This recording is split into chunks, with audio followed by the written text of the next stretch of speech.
নমস্কার, আমি শ্রাবণী। আমি আবার চলে এসেছি আজকের বিষয় নিয়ে আলোচনা করতে। আজকের বিষয় দিয়েছেন রাখি গাঙ্গুলি ম্যাডাম। অবশ্যই ওনাকে অন্তর থেকে শ্রদ্ধা, ভালোবাসা। কবিতার বান্ধবী, কবিতার কলতানের বান্ধবী, ভীষণ সুন্দর। অনেকগুলো বিষয় দিয়েছেন উনি, এর আগে বিষয় দিয়েছেন, আজকে আবার দুটো বিষয় দেওয়া হয়েছে। খুবই সুন্দর এবং অন্তর থেকে সত্যি আপনাকে অন্তর থেকে শ্রদ্ধা জানাচ্ছি। কারণ যে আপনি এত সুন্দর একটা ভাবনা চিন্তা রেখেছেন বলবার জন্য, আমরা যে এই যে বলতে পারছি, এটার জন্য তো কাউকে বিষয়টা দিতে হয়। আমাদের তো ভেবে ভেবে দিদিভাই বেশি বিষয় দেন, তারপরে জেবা দিদিভাই দেন, মধু অনেক বিষয় দেন, মিষ্টি বা কবিতা সকলেই আমরা একটু অল্প দিই আর কি। কবিতা, আমি, মিষ্টি, এরা আমরা একটু অল্প বিষয় দিই অনেক অনেক দিন পর পর হয়তো। তো এই জন্যই আরও বেশি ভালো লাগছে যে আপনি মানে আমাদের জন্য যে ভেবেছেন আমরা আপনার বিষয় নিয়ে আলোচনা করব। তো খুবই সুন্দর বিষয় দুটো, যেটা হচ্ছে ভালোবাসাতে অলিখিত একটা ভাষা থাকে। আর নিজের চিন্তা নিজেকেই করতে হয়। নিজের মানে নিজেকে কিভাবে ভালো রাখবো সেটা চিন্তাটা নিজেকেই করতে হবে অবশ্যই। নিজের চিন্তা নিজেকেই করতে হবে। কেউ তো আমরা কিভাবে ভালো থাকবো এটা কেউ আমাদের কথা ভেবে কেউ ঠিক করবে না। এটা হচ্ছে সব থেকে প্রথম কথা। একদম যখন আমরা ছোট থাকি তখন আমাদের মা বাবা মানে তাদের ওপর দায়িত্ব বর্তায় যে আমরা যেন ভালো থাকি, সেটা তারা খেয়াল রাখেন অবশ্যই। ছোট থেকে তারা তিল তিল করে আমাদেরকে বড় করেন। তারপরে তারা চেষ্টা করেন যাতে আমরা ভালো থাকতে পারি। তো সেই রকমই এখন আমরা মা হয়েছি বা আমরা চেষ্টা করব যে আমাদের সন্তানরা যেন ভালো থাকে। কিন্তু যখন আমরা এই মধ্য বয়সে এসে পৌঁছেছি, তখন কিন্তু আমি কীভাবে ভালো থাকবো এটা আর দায়িত্ব সম্পূর্ণ আমার নিজেরই। কারণ এই এই বয়সে না, যে যার নিজের নিয়ে ব্যস্ত থাকবে। আমাদের সন্তানরা তাদেরকেও সবসময় দোষ দেওয়া যায় না, কারণ তাদেরও একটা নিজের জগৎ আছে। অবশ্যই তারা হয়তো, আমি বলবো না যে আমার সন্তানরা আমাকে খেয়াল রাখে না, এরকম অনেকেই আছে যাদের নিজেদের কাজের জগৎ নিয়ে তারা নাজেহাল। তারা কিভাবে খেয়াল রাখবে সবসময় আমাদের? আমরা যদি ওটা আশা করি তাহলে আমরা ভুল করছি। সবসময় না আমরা আশা করব না যে অন্যরা কেউ আমাকে ভালো রাখুক, সবসময় তারা আমাদের খেয়াল, এটা এটা যখনই আমরা আশা করব তখনই আমরা কিন্তু মনে মনে আরও বেশি কষ্ট পাবো।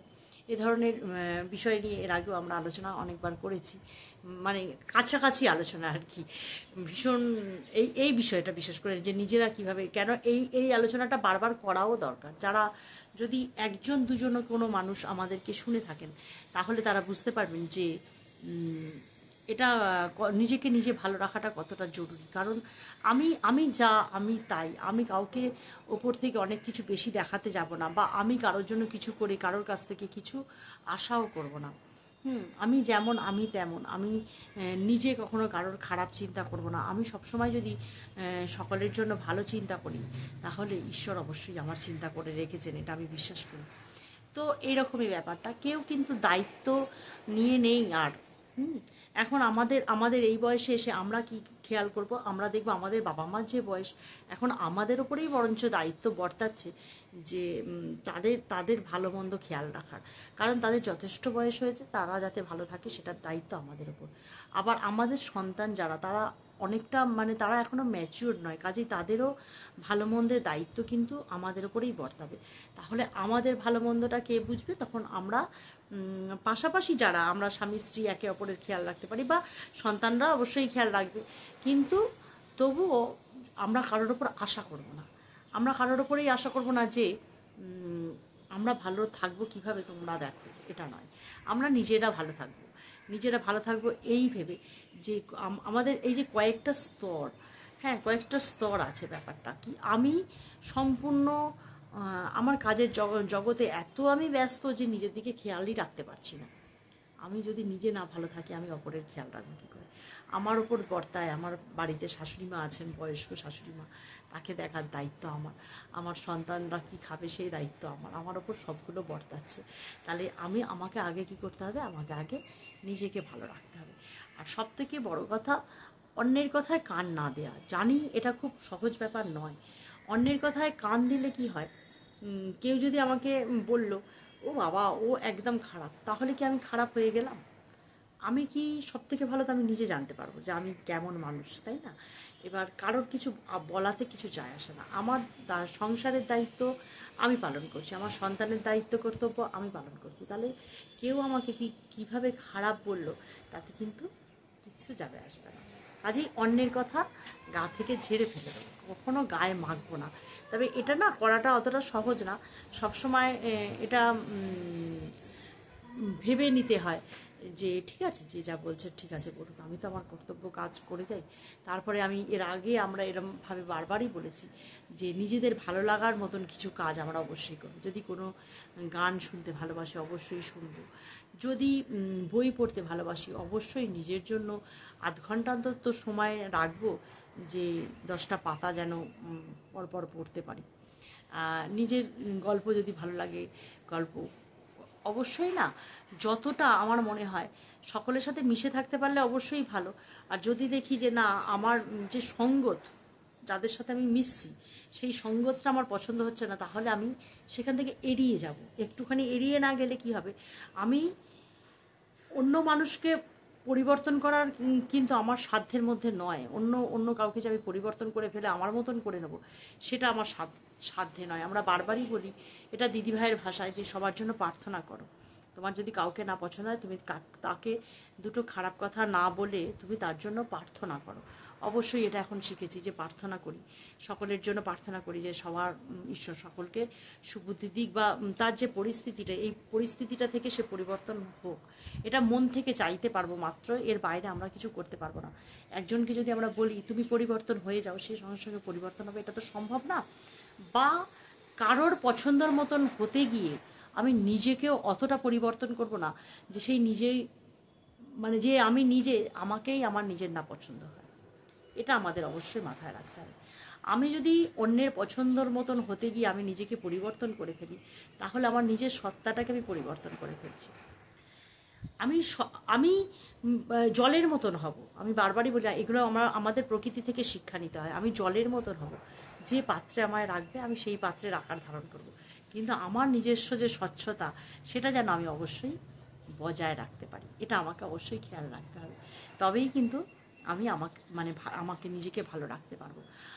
আমি অসুস্থ হয়ে পড়ছি, আমি খেয়ালই করছি না আমি অসুস্থ, আমি সকলের কথা চিন্তা করে যাচ্ছি। কিন্তু একটু টাইম, যেহেতু আমরা সাধারণ মানুষ, একটু টাইম নিজের খেয়াল করতে হবে, নিজেকে একটা রুটিনের মধ্যে রাখতে হবে। নিজের প্রয়োজনীয়, এখন ওষুধ ছাড়া কোনো মানুষ নেই, নিজের প্রয়োজনীয় ওষুধপালাও খেতে হবে। যেহেতু আমরা নিজেরাই আমাদের পরিবেশকে দূষণ করছি, কাজেই এই পরিবেশের দূষণের প্রভাবটাও তো আমাদের মধ্যে পড়ছে। তাহলে সব দিক থেকে বাঁচাতে হবে আগে নিজেকে। কাজেই নিজের ভালো থাকার দায়িত্ব অবশ্যই নিজের। এতগুলো কথা বললাম, জানি না রাখি গাঙ্গুলি ম্যাডাম যদি আপনি শুনে থাকেন অবশ্যই বলবেন যে হ্যাঁ ঠিক বললাম না ভুল বললাম। আর একটা হচ্ছে অলিখিত ভাষা, ভালোবাসার অলিখিত ভাষা। এখন না সত্যি কথা বলতে কি আমার মনে হয় ভালোবাসাটা না অনেকটা দেখানো দেখানো, আমি তোমাকে খুব ভালোবাসি দেখানো। আমার মনে হয় ভালোবাসা এই দেখানো ব্যাপারটা না থাকাই ভালো। দেখানো যেটা, সেটা দেখানোই হয়। সেটা কি মনে হয় ভিতর থেকে কতটা ভালোবাসা আছে সেটা মনে হয় বোঝা যায় না। তো এই যে ভালোবাসার ভালোবাসার একটা কিরমভাবে বুঝবো, আমরা হয়তো ভালোবাসা অন্তর থেকে আসে। আমি বলি ভালোবাসা একদম অন্তরের অন্তঃস্থল থেকে আসে, তৈরি হয় কোনো কিছুর প্রতি ভালোবাসা। হ্যাঁ, কোনো একটা আমি এর আগেও বোধহয় এটা নিয়ে এরকমভাবেই বলা হয়েছিল যে ভালোবাসা এমন একটা জিনিস, এটা না অনুভব করার জিনিস। এই যে অলিখিত ভাষা, সত্যি অলিখিত ভাষাই যে অনুভব করব হ্যাঁ মানুষটা আমাকে ভালোবাসে। আমি যার সাথে এতদিন রয়েছি, আমি আমাকে দিয়েই বলি, আমাদের দেখাশোনা করে বিয়ে হয়েছে। তো আমরা একে অপরকে তোমাকে খুব ভালোবাসি এমন বললে হয়নি হয়তো, কিন্তু একই সাথে থাকতে থাকতে আমরা মারাত্মকভাবে একটা জিনিস কখন বুঝবো যে হ্যাঁ ভালোবাসি, এরকম যখন সে আমার কাছে নেই, অথচ আমি সবসময় অনুভব করছি তার তার কোনো সমস্যা হচ্ছে কিনা সেটা আমি বুঝতে পারছি। বা তার কিছু সে কিছু আমার তো আমি বারবারই বলি আমার হাজব্যান্ড ভীষণ কম কথা বলে, কিন্তু আমি তার সে কী বলতে চাইছে কিছুক্ষণ যদি আমার সামনে বসে থাকে, সে যদি মন ভিতর থেকে আমি বুঝতে পারছি সে কিছু হয়তো বলতে চাইছে, বলছে না আর কি, আমি কিন্তু নিজে থেকেই জিজ্ঞাসা করি আর কি, যে কিছু বলবে বাকি এরকম, মানে একটা কোনো কথা সূত্র ধরে। তো এইটা আমি কখন বুঝতে পারবো? যখন সেই অন্তর থেকে সেই ভালোবাসাটা তৈরি হবে তখন বুঝতে পারবো। এখানে কোনো লিখে বলার কিছু নেই যে আমি তোমাকে ভালোবাসি, এরকম বলার মনে হয় কিছু হয় না, দরকার হয় না বোধ হয় আমার মনে হচ্ছে। সত্যিকারের যদি কোনো ভালোবাসা থেকে থাকে তাহলে সেটা অলিখিতই হয়। যেমন মানে আমি একজনের প্রতি আমি ভালোবাসি তাকে, কিন্তু আমি সবসময় তাকে যদি বলতে থাকি আমি না তোমাকে খুব ভালোবাসি, আমি না তোমাকে খুব ভালোবাসি, এটা হয় কখনো? হয় না। তেভাবে আমরা যেমন এই যে মানে ভালোবাসা তো অনেক ক্ষেত্রে হয়। আমরা আমাদের বাবা মাকে ভালোবাসি, বন্ধু বান্ধবকে ভালোবাসি, সন্তানদের ভালোবাসি। যেমন সন্তানদের কথাটাই বলি আগে, সন্তানদের যে ভালোবাসি সেটা অন্তরের একটা অনুভূতি, সেটা তো লিখে জানানোর না, বাবাটা আমি তোকে খুব ভালোবাসি, বাবাটা আমার কোনো দরকার নেই। কারণ এই যে ভালোবাসি সে নিজেই ভিতর থেকে সে অনুভব করবে, আমি যে তাকে ভালোবাসি সে অনুভব করবে যে হ্যাঁ আমি তাকে ভালোবাসি, এটা হচ্ছে ব্যাপার। আর আমাকেও যদি কেউ ভালোবাসে তাকে জানান দিতে হবে না বারবার আমি না তোমাকে খুব ভালোবাসি, এটা জানান দিতে হবে না।